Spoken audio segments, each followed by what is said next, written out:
ரெண்டு கால்லையும் கால் கீழ் பகுதி மார்க் பண்ணி லைன் பண்ணிக்கலாம்.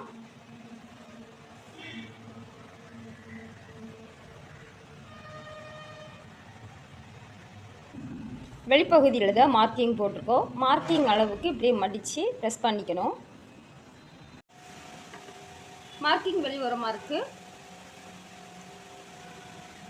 எக்ஸ்ட்ரா துணியை உள்ளுக்குள்ளாலே இப்படி மடக்கிக்கிறோம்.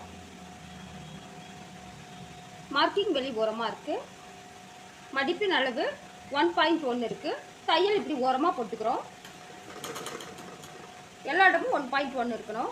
1 இன்ச்லேருந்து 1.25 இன்ச் வரைக்கும் மடிப்பின் அளவு இருக்கும். பிகினர் ஸ்பின் பண்ணிக்கோங்க.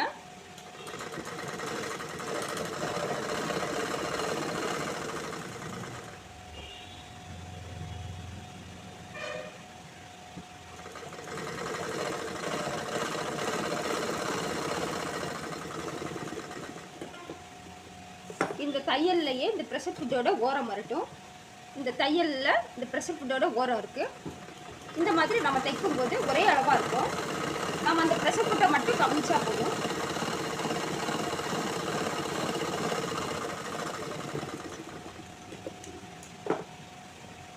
இதே மாதிரி 4 தையல் போட்டுக்கலாம்.